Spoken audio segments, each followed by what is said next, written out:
Hi everyone, so this is my mental health edition of my What Is series. So this week we're going to be covering Narcissistic Personality Disorder, which is one of the 9 personality disorders that currently exist. Let's get started.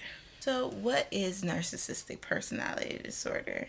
I'm sure you've heard the word narcissism before, but what exactly does that mean? Narcissistic Personality Disorder is a disorder where someone has an inflated sense of ego and an inflated sense of self. Narcissistic personality disorder is commonly more found in men than women. So psychologists can't really pinpoint the exact cause for narcissistic personality disorder. As of now, they're not necessarily sure if one thing causes it over the other, but there are environmental, biological, and genetic factors that play a role in the development of narcissistic personality disorder. So, narcissistic personality disorder is a personality disorder. It means that this is a series of interactions, and this means that this is the way that this person connects with the world through narcissism. Narcissistic personality disorder consists of a person that has an excessive need for attention, admiration. They typically have troubled relationships. They don't have empathy for others. They have a ego that is actually a facade. They have an extreme lack of self-esteem and self-confidence. And they're particularly fragile, especially to criticism. Narcissistic personality disorder typically causes problems in relationships, work, and financial affairs. So they may be difficult to work with. They may be difficult to have a relationship, whether that be romantic or platonic. And they are typically bad with money or just egotistical in the sense that they feel like they have the ability to spend money or make it back. So they'll typically make bad financial decisions. People with narcissistic personality disorder are generally unhappy or disappointed when people don't give them the love and admiration that they feel they deserve. They generally find personal relationships unfulfilling simply because they have a feeling of superiority most of the time, and they don't like to feel like people are their equals. They tend to like to feel like they have a fan club. Others may not enjoy being around a person who's narcissistic just because their tendencies tend to be overwhelming, and they generally feel like they're walking on eggshells around a person who has narcissistic personality disorder. There is not a cure for narcissistic personality disorder, but there are treatments available to help improve the condition. So there are a lot of signs and symptoms for narcissistic personality disorder, and these will vary in intensity and severity depending on the person and depending on their core root of their narcissism. They generally have a exaggerated sense of self-importance. So they think that they're the best, brightest, smartest in the room. They have a strong sense of entitlement. They have a constant and excessive need for admiration and appreciation. They tend to exaggerate their achievements and their talents. They're constantly engrossed in dreams and fantasies about fame and fortune, the perfect mate, beauty, being powerful, being accepted, being loved by everyone. They generally feel that they're superior to others, and they only associate with others that they feel equate to that level of perfection. They're constantly monopolizing the conversation. If the conversation isn't about them or what they want to talk about, they generally will not converse with you because they feel like they should be the center of the universe. On the other side of narcissistic personality disorder, they generally have a hard time taking criticism. They do not like to be criticized, and anything that's perceived as criticism is seen as an attack on their person. People who have narcissistic personality disorder tend to have deep-rooted, significant interpersonal problems, and they easily feel like people are trying to slight them or people are jealous or envious of them or their lives. They tend to react with rage or contempt when they feel like people are not bowing down to them. They tend to belittle others and treat it as a show of superiority. they are unable to regulate their emotions. So they don't typically know how to behave what we would consider to be appropriately. So they cannot deal with stress. It is impossible for them to deal with stress because they find stress unmanageable and they have a hard time adapting to change. When they don't meet their expectation of perfection, they tend to feel really moody and stressed. So they generally always have secret feelings of shame, insecurity, and humiliation. So that's why they tend to cover it up with a superiority complex. As I said before, we don't typically know what causes narcissistic personality disorder. However, there are a number of causes that we believe contribute to narcissistic personality developing in a person. It could be closely correlated to the environment, and it could be a result of poor parenting, which could either be excessive adoration or it could be excessive criticism. So either end of the spectrum can develop narcissistic personality in someone who is considered to be biologically vulnerable. Either the parent is being too overprotective or they're being completely neglectful. And the child in question will start to show signs of narcissism should they be vulnerable to those traits. It also could be genetic, which would be a set of inherited characteristics that they may have gotten from a family member that might be something akin to bipolar disorder, where it's a first-degree relative who a mother or father or a sibling who also has narcissistic personality disorder. Neurobiology. So this is the connection between behavior and thinking. So if their thoughts sort of correlate with narcissism, then their personality will develop into a narcissistic personality. That way their behavior sort of follows. So narcissistic personality disorder tends to develop in late teens and early adulthood. That's when you'll sort of notice that someone may be displaying narcissistic personality traits. Narcissism can be seen in children, but it's not as common. You may see early signs, and that would be a great time to get that child treatment if you fear that they may end up developing a personality that might correlate with narcissistic personality disorder. Push a pin. I want to answer your question, and I know what you all are probably getting ready to ask. You've seen narcissistic personality disorder. You've heard all the information that circulates around the internet about narcissistic traits and narcissistic personality disorder, maybe even narcissistic abuse and codependency. And you're probably wondering,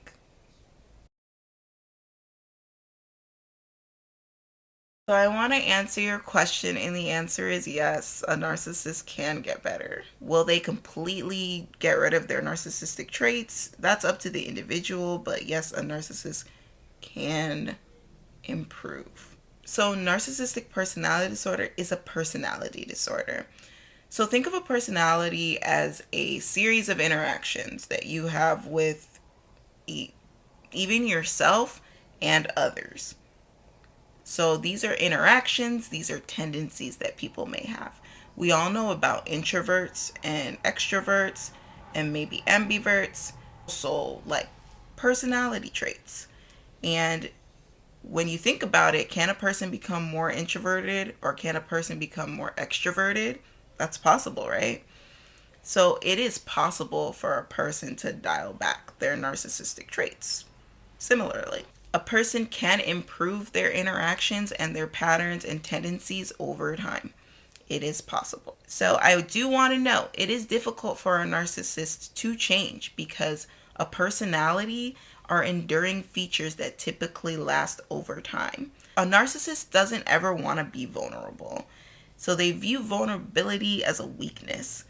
And they think that being vulnerable means that they are not in control. Narcissists typically find ways to affirm them being narcissistic. So they will use, for example, proof of a failed relationship as an excuse to say that I need to continue to be narcissistic because people will abandon me. People have used me. people have treated me unfairly. So narcissism is the only reaction I can have to this situation. So that's just an example. And if a person decides they don't want to be alongside a narcissist anymore, they treat that abandonment as reinforcement rather than a consequence of their poor actions. Narcissist never wants their mask to fall off. They want people to continue to see them for whatever facade they have up. Can a narcissist change their personality? Yes, they can. A narcissist can change their personality if they're willing. It's just difficult for a narcissist to change their personality, especially depending on the severity of their narcissism. It threatens their livelihood. Narcissism is their way of life. And when it threatens their personality, they don't want to change because it's seen as who they are. They want to have a perfect audience so they can continue their facade. So a narcissist typically won't want to change. They'll just change the people around them so they can continue their facade, or they can improve their narcissism skills, or they'll run into people who maybe have not recognized narcissistic personality disorder. So they may think they're a little bit off, but they'll stay for the show. So narcissists have a deep awareness of themselves. They know exactly who they are and they know exactly what they're doing. They just have a terrifying fear that they'll be seen as unworthy, or people will start to feel the way about them that they feel about themselves. And that is the narcissist's worst fear. So that's why they'll keep up the narcissist mask and glue it on with Gorilla Glue so it just doesn't fall off. They're angry at being exposed for their mistakes or their poor behavior.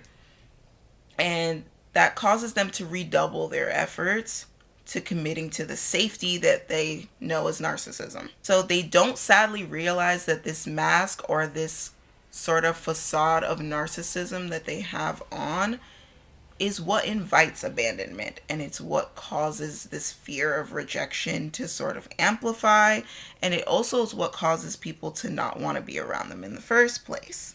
The best route to actually approaching a narcissist is not attacking their traits, but attempting to connect with them as a person. Albeit they may have a cycle that they have going on, it is what needs to be broken. You do have to engage with a narcissist, but do it gently.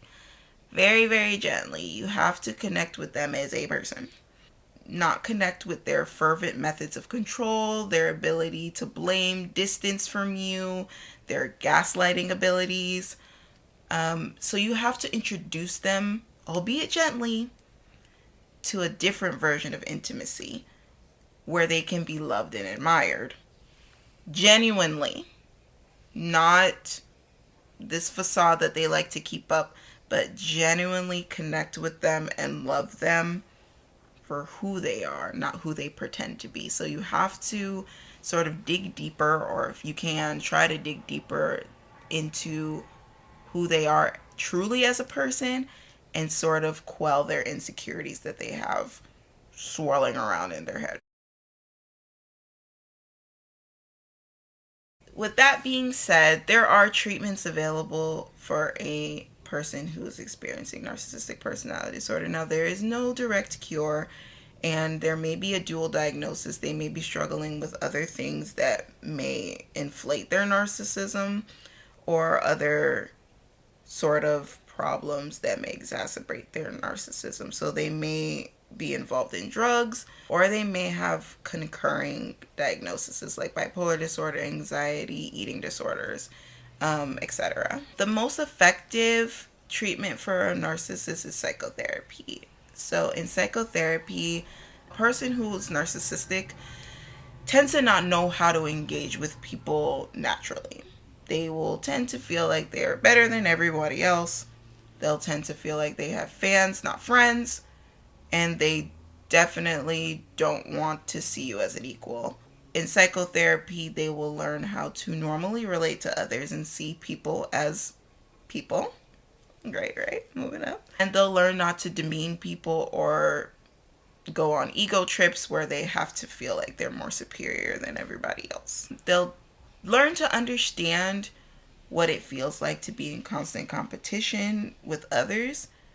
And also, they'll learn why they distrust others so deeply and perhaps why they despise themselves and others. So, a narcissistic person will learn in therapy how to maintain real relationships. Narcissistic people tend to damage relationships, or if they feel that the person that they've been dealing with sort of sees their mask fall off, they won't want to be around them. They will cut and run because it is their worst fear of people finding out who they really are deep inside, or people feeling the same way that they feel about themselves. So they will cut and run, turn you loose, and they will not want to be around you. They will not want anybody to see them at their lowest or see them vulnerable. In therapy, they'll learn how to have healthy, real relationships, and they'll learn how to engage in collaborative efforts with other people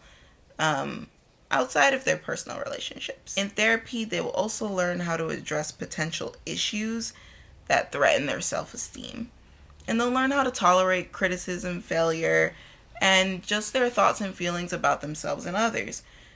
Because narcissists don't typically like to deal with stress, and they also typically do not want to address any potential issues that they foresee coming into their lives. They will ignore a problem even if it is on their upper lip. They'll also learn how to regulate their feelings and emotions in a healthy way, because it's very hard for a person with narcissistic personality disorder to engage in a healthy way when it comes to talking about their feelings, dealing with their emotions. If you've ever dealt with a narcissist up close, you will know that there are certain ways that they engage with you in certain situations that I'm sure you realize are not natural. They may commonly ghost, or they will demean you in a situation where you have perceived to have made them feel small. They will gaslight you.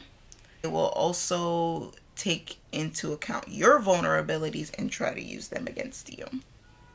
I know. Wild.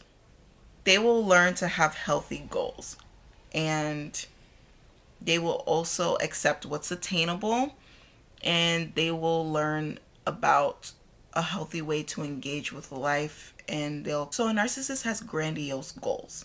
They want a big house, they want the best car, they want the best job, they want the best of everything. They would probably want to be elected as president of the world if they could, but that's not possible. And in therapy, they will learn how to have realistic goals, and they will learn to attain goals that are possible for them to accomplish. And this is not to say that, therapy is like putting narcissists down or putting them in their place, but it is just teaching them that there are healthy things for them to strive for, rather than the biggest, the best, and only that is acceptable. Like, it's okay to lead a modest life, or it's okay to lead a life where you don't have underlings and you have partners and friends and coworkers. And it's important that they see that people aren't just things on the bottom of their feet.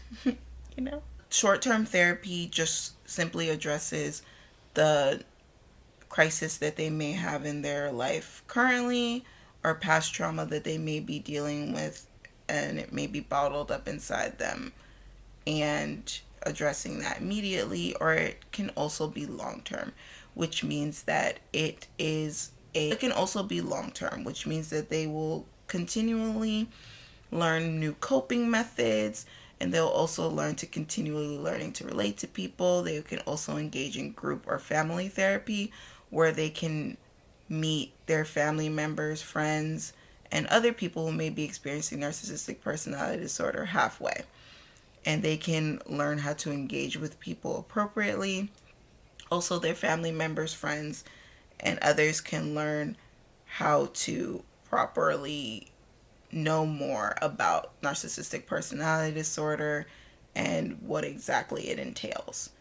This can also be a way to provide a proper support system and a way for them to appropriately understand the condition, because as we know, knowledge is power.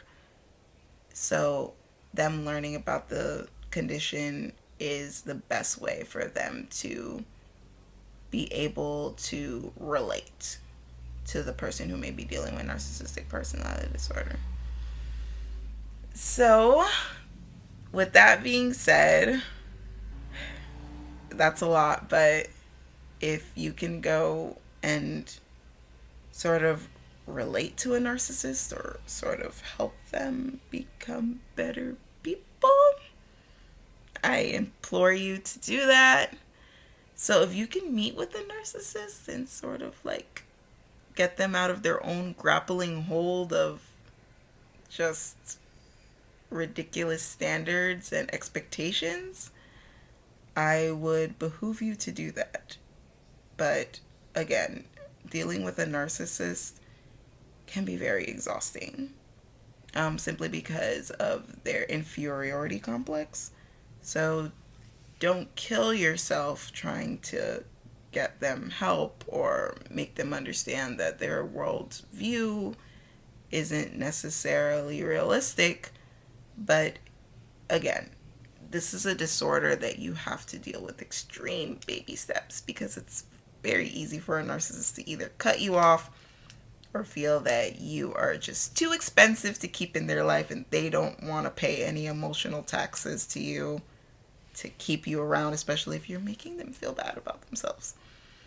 So it's possible to help a narcissist, but again, gently. Gently. Gently. That's all from me, guys. So stay tuned for my next video. This is always a pleasure. I love you guys, and I will see you soon. Bye.